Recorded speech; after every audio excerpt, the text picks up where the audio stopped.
Add a Twist, Scientist by Andrea Beatty.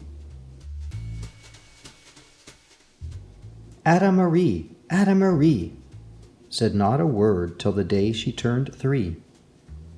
She bounced in her crib and looked all around, observing the world but not making a sound.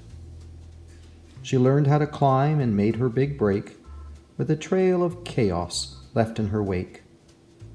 She ran through the day chasing each sound in sight, and didn't slow down till she conked out at night. Her parents were frazzled, but tried not to freak, as Ada grew bigger and still did not speak. Clearly, young Ada, with lots in her head, would have something to say when it ought to be said. That's just what happened when Ada turned 3.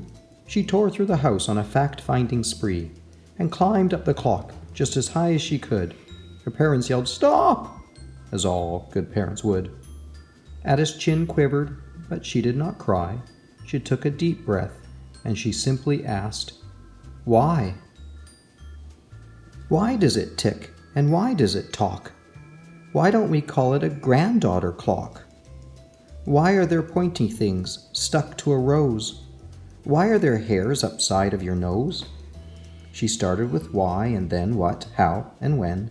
By bedtime she came back to why once again. She drifted to sleep as her dazed parents smiled at the curious thoughts of their curious child, who wanted to know what the world was about. They kissed her and whispered, "You'll figure it out." Her parents kept up with their high-flying kid, whose questions and chaos both grew as she did. Why? What? How? When? Why? What does it do? Why won't it? Can I? Why? Why does it? How? How does it? When will it? When? What? Will it? Why? What if? Even Miss Greer found her hands were quite full when young Ada's chaos wreaked havoc at school. But this much was clear about Miss Ada Twist. She had all the traits of a great scientist. Ada was busy that first day of spring, testing the sounds that make mockingbirds sing, when a horrible stench whacked her right in the nose, a pungent aroma that curled up her toes. "Zowie," said Ada, which got her to thinking, "what is the source of that terrible stinking? How does a nose know there's something to smell? And does it still stink if there's no nose to tell?" She rattled off questions and tapped on her chin. She'd start at the start where she ought to begin. A mystery, a riddle, a puzzle, a quest. This was the moment that Ada loved best. Ada did research to learn all she could of smelling and smells, both the stinky and good. One hypothesis Ada thought could be true. The terrible stink came from Dad's cabbage stew.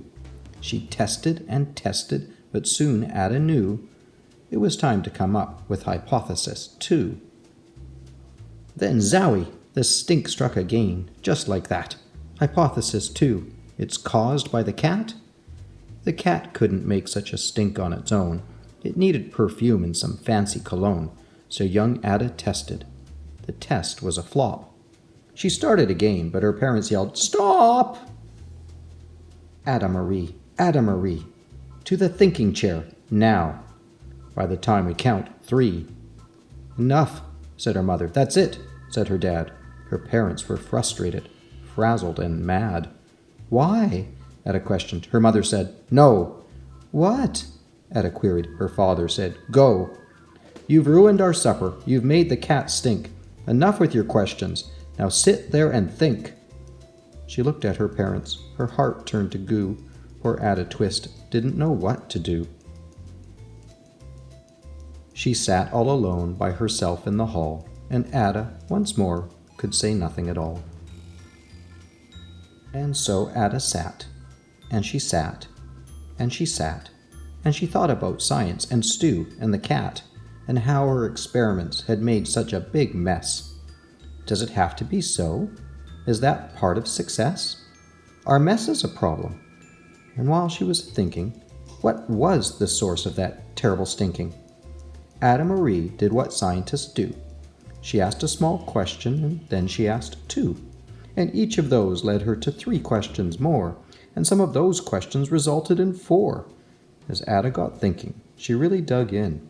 She scribbled her questions and tapped on her chin. She started at why, and then what, how, and when. At the end of the hall, she reached why once again. Parents calmed down and they came back to talk. They looked at the hallway and just had to gawk. No patch of bare paint could be seen on the wall. The thinking chair now was the great thinking hall. They watched their young daughter and sighed as they did. What would they do with this curious kid who wanted to know what the world was about? They smiled and whispered, "We'll figure it out." And that's what they did, because that's what you do when your kid has a passion and heart that is true. They remade their world. Now they're all in the act of helping young Ada sort fiction from fact. She asks lots of questions.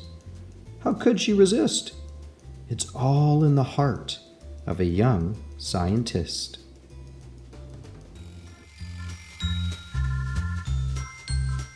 As for that smell, what can Ada Twist do but learn all she can with her friends in grade 2? Will they discover the stink that curls toes? Well, that is the question. And someday, who knows?